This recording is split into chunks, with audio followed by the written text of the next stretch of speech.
આવકવેરા વિભાગનું mega operation Ahmedabad વડોદરામાં આવકવેરા વિભાગની તપાસ ખુરાના ગ્રુપ માધવ કન્સ્ટ્રક્શન પર આઈટીની તપાસ ચાલી રહી છે। વડોદરા ખુરાના ગ્રુપના અશોક ખુરાના સહિત ભાગીદારોની તપાસ કરાઈ રહી છે। માધવ કન્સ્ટ્રક્શનના સુધીર ખુરાના, વિક્રમ ખુરાના અને આશીષ ખુરાનાને ત્યાં પણ તપાસ હાથ ધરાઈ છે। 27 જગ્યાએ દરોડા સર્વેની કામગીરી કરવામાં આવી રહી છે। તપાસના અંતે મોટા પાયે બેનામી વ્યવહાર મળે તેવી પૂરી સંભાવના। આવકવેરા વિભાગે સપાટો બોલાવ્યો છે। આ મેગા સર્ચ ઓપરેશન ચાલી રહ્યું છે।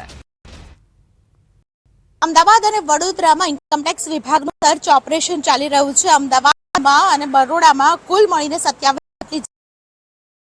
કરવામાં આવી રહ્યું છે।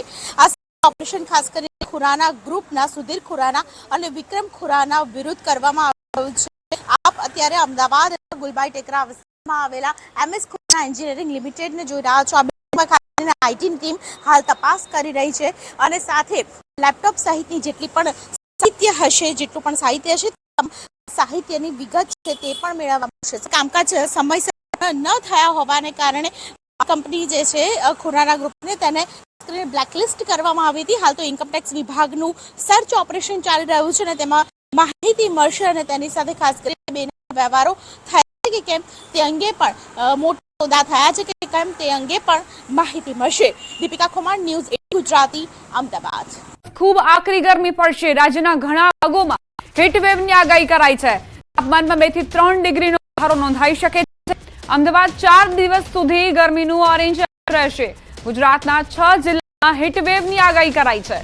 પોરબંદર, દ્વારકા, ભાવનગર, કચ્છ, સુરત, વલસાડ, કાંઠામાં ગરમ અને ભેજવાળી હવા ફૂંકાઈ શકે છે। કાંઠાના ભાગોમાં ઉકળાટભર્યું વાતાવરણ રહેવાની સંભાવનાઓ। ઉત્તર પશ્ચિમ અને ઉત્તર પૂર્વના પવન ફૂંકાતા ગરમીનો અહેસાસ થશે। હવામાન વિભાગે આગાહી કરી છે।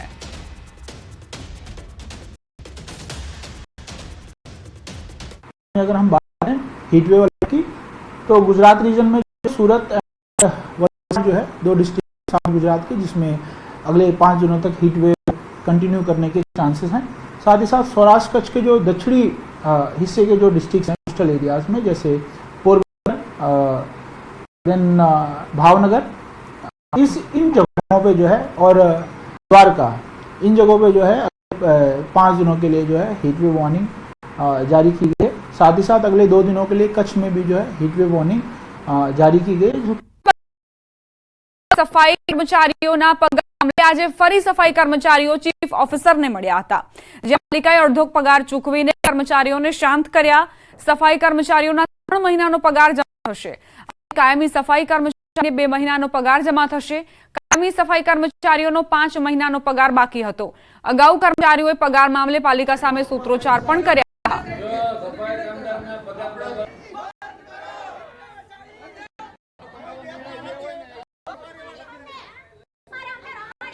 સંવાદદાતા રાજન જોડાઈ ગયા છે વધુ જાણકારી સાથે।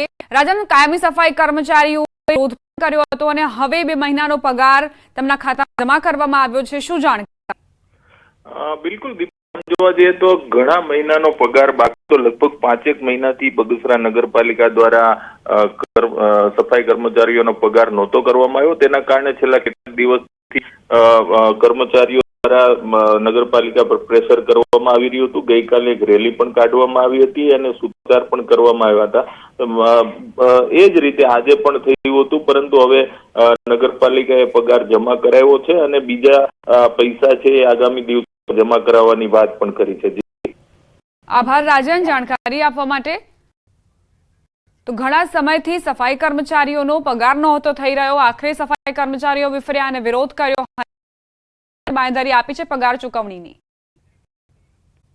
સાથે વરસેલા કમોસમી વરસાદના કારણે અનેક જગ્યાએ નુકસાન થયું છે। વરસાદ બાદ મોરબીમાં અનેક જગ્યાએ ગંદકીનો ભરાવો થાય છે। સાથે જ પાલિકા દ્વારા સમયસર ગટર સાફ કરવામાં નથી આવતી, જેના કારણે પણ સમસ્યા ઉદ્ભવી રહી છે। મોરબીના વિસીપરા પોર્ટ કોલોની, લાતી પ્લોટ સહિતના અનેક વિસ્તારોમાં ગટર અને ગંદકીની સમસ્યાએ માજા મૂકી છે, પરંતુ અનેક રજૂઆતો બાદ પણ તંત્ર દ્વારા આ સમસ્યાનું નિરાકરણ નથી લાવવામાં આવી રહ્યું।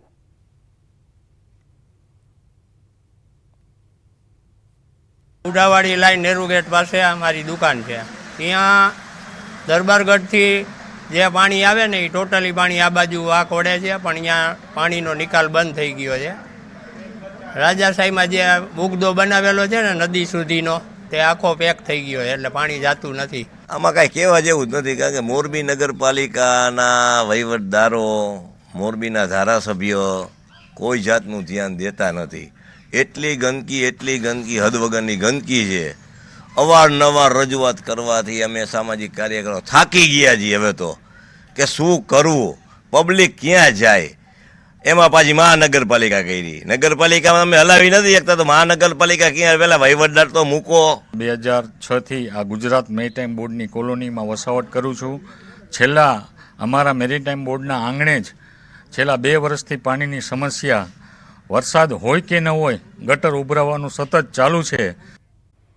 અમદાવાદમાં બનાવટી પાવર ઓફ એટર્ની કરીને જમીન છેતરપિંડી કરનારને પોલીસે ઝડપી પાડ્યા છે. આરોપી સજ્જુ શેખે અબ્દુલ સલામ મંસૂરીની 2700 ચોરસ મીટર બિનખેતીની જમીન પડાવી લેવાના આશયથી બનાવટી પાવર ઓફ એટર્ની બનાવી હતી, જેમાં ફરિયાદીની હાજરી વગર તરંગ દવે નોટરાઇઝ કરી તેમાં નોટરીના સહી સિક્કા પણ કરી આપ્યા હતા. નોટરી રજિસ્ટરમાં નોંધણી કર્યા વગર ખોટો નોંધણી નંબર નાખીને નોટરાઇઝ કરી આપી હતી.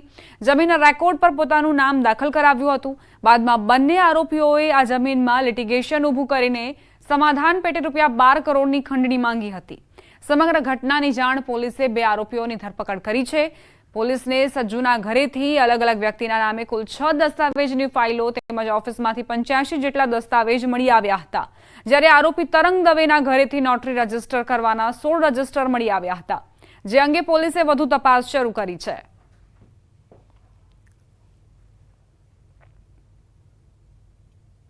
જમીન આઈડેન્ટિફાઈ કરે છે, સર્ચ કરી પછી એના સર્વે નંબર મેળવી, 7/12 મેળવી, પછી એનો પાવર ઓફ એટર્ની બનાવવાનો. આ રીતે જે નોટરી હોય છે એને સાથે મળી, અને એની સાથે બીજા પણ 1-2 એના મળતિયાઓ અમને હાલ પ્રાથમિક દ્રષ્ટિએ જોવા મળે છે. અને ત્યાર પછી એ ખોટા પાવર ઓફ એટર્નીનો જ ઉપયોગ કરી અને દસ્તાવેજ બનાવી અને પછી જે જમીનના મૂળ માલિક છે, સાચા માલિક છે, એઓને એન કેન પ્રકારે દબાવી અને પૈસા પડાવવાનો જે એક પ્રકારનો ધંધો અમને પ્રાથમિક દ્રષ્ટિએ જોવા મળે છે. બનાસકાંઠાના પાલનપુરના કાણોદરમાં અપહરણના 3 આરોપીને પોલીસે ઝડપી પાડ્યા છે. પાલનપુરના કાણોદરમાં આરોપીઓએ સુલેમાની પથ્થરનો સોદો કરવા આવેલા મહેસાણાના સ્ક્રેપના વેપારી અને તેના મિત્રનું અપહરણ કરી ₹5 લાખ ની ખંડણી માંગી હતી. પોલીસને ઘટનાની જાણ થતાં એલસીબી, એસઓજી સહિત અલગ અલગ ટીમો બનાવી તપાસ હાથ ધરાઈ હતી, જેમાં પાલનપુર પોલીસે મહેસાણાના સતલાસણા પાસેના એક ખેતરમાંથી 3 અપહરણકર્તાઓને ઝડપી પાડ્યા હતા. પોલીસે વેપારી અને તેના મિત્રને મુક્ત કરાવી સુલેમાની પથ્થર જપ્ત કર્યો હતો. જોકે સુલેમાની પથ્થર વિશે પોલીસે પૂછપરછ કરતા ચોંકાવનારી હકીકત સામે આવી. આરોપીઓ આ સુલેમાની પથ્થરનો વિડીયો બનાવી લોકોને એવું બતાવતા હતા કે સુલેમાની પથ્થર જો હાથમાં રાખીએ તો તમને કોઈ ઈજા નથી થતી, તમારા વાળ કપાતા નથી, લોહી નીકળતું નથી. આ રીતે આ પથ્થર વિશે ખોટી ભ્રામકતા ફેલાવી લોકોને વેચતા હતા. હાલ તો પોલીસે 3 આરોપીઓની અટકાયત કરી વધુ તપાસ શરૂ કરી છે.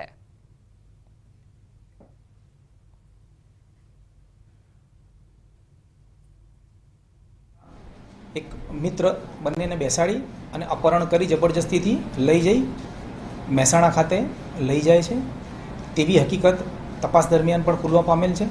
આ કામેની યોગ્ય ફરિયાદ તાત્કાલિક નોંધી ઉપરી અધિકારી શ્રીઓ, એસપી સાહેબ શ્રી તથા ડીવાયએસપી સાહેબ શ્રી એમને જાણ કરવામાં આવે છે. તેમના માર્ગદર્શન હેઠળ અલગ અલગ ટીમો બનાવી એલસીબી, એસઓજી તથા પાલનપુર તાલુકાની પોલીસ તેમજ મહેસાણા પોલીસની મદદ લઈ અને આરોપીઓને આ કામે પકડી પાડવામાં આવેલ છે.